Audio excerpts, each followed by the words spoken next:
வணக்கம். சிறைக்கு செல்லும் அதிமுகவின் மாஜி அமைச்சர்கள் அதிர்ச்சியில் எடப்பாடி பழனிசாமி. நண்பர்களே, இந்த வீடியோவிற்கு ஒரே ஒரு லைக் மற்றும் சப்ஸ்கிரைப் பண்ணிருங்க. முதல்வர் விஜய் அவர்களை பற்றி ஒருமையில் அதிமுகவின் சில அமைச்சர்கள் பொது மேடைகளில் பேசி வருகிறார்கள். இதனால் அதற்கான நடவடிக்கைகளை உடனடியாக எடுப்பதற்கு காவல்துறை அதிகாரிகளுக்கு தாவேகாவின் நிர்வாகிகளும் தொண்டர்களும் பல புகார்களை கொடுத்துள்ளனர். அதிமுக என்பது பேர் இயக்கம்தான், அதில் மாற்று கருத்து கிடையாது. 2016ஆம் ஆண்டு வரை தமிழ்நாட்டில் அசைக்க முடியாத ஒரு பேர் இயக்கமாக மறைந்த முன்னாள் முதல்வர் ஜெயலலிதா அம்மா அவர்களால் உருவாக்கப்பட்டு வெற்றிகரமாக வழிநடத்தப்பட்டு தனது கட்டமைப்பால் அதிமுக எம்ஜிஆர் அவர்களுக்கு பிறகு சிறப்பாக வழிநடத்தினார். ஆனால் 2016ஆம் ஆண்டிற்கு பிறகு சுயநலமாக எடப்பாடி பழனிசாமி அவர்கள் அதிமுகவை கைப்பற்ற வேண்டும் என்பதற்காக மக்களின் பிரச்சனைகள் பற்றியோ மக்களுக்கு தேவையான நிதிகள் பற்றியோ எந்த ஒரு விமர்சனங்களையும் முன்வைக்காமல் சுயநலமாக எடப்பாடி இருந்ததன் காரணமாக இப்பொழுது அதிமுக முழுவதுமாக புறக்கணிக்கப்பட்டுள்ளது.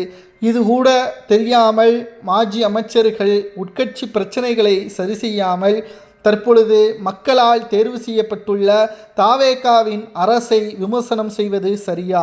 சரி, அந்த விமர்சனம் என்பது மக்களுக்கு சாதகமாக இருந்தால் பிரச்சனை இல்லை. பிரபல நடிகைக்கும் முதல்வர் விஜய் அவர்களுக்கும் தொடர்புபடுத்தி பேசுவது எந்த விதத்தில் நியாயம்? இதனால் முன்னாள் அமைச்சர் RP உதயகுமார் மற்றும் செல்லூர் ராஜு போன்றவர்கள் மீது தகுந்த நடவடிக்கை எடுக்கப்படும் என்ற தகவல் தற்பொழுது அரசியல் வட்டாரத்தில் மிகப்பெரிய அளவில் பேசுபொருளாக மாறியுள்ளது. 2026 சட்டசபை தேர்தல் அரசியல் களத்தில் ஒரு திருப்புமுனையாக மாறிய தேர்தலில் அதிமுக 3வது இடம் பெற்று மிகப்பெரிய அளவில் தோல்வியே பெற்றுள்ளது. மக்கள் எடப்பாடியை முழுவதுமாக புறக்கணித்து விட்டார்கள். அதிமுகவின் மாஜி அமைச்சர்கள் நிலைமையும் மிகவும் மோசமாக மாறியுள்ளது.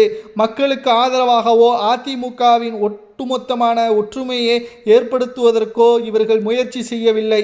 மாறாக தாவேகாவின் தலைவரும் தமிழக முதல்வர் பற்றி ஒருமையில் பொது மேடைகளில் பேசுவதை ஏற்றுக்கொள்ள முடியாது மற்றும் புகார்களின் அடிப்படையில் எப்ப வேண்டுமானாலும் RP உதயகுமார், செல்லூர் ராஜு இன்னும் சில அதிமுகவின் மாஜி அமைச்சர்கள் கைது செய்யப்படலாம் என்ற தகவலும் வெளியாகியுள்ளது.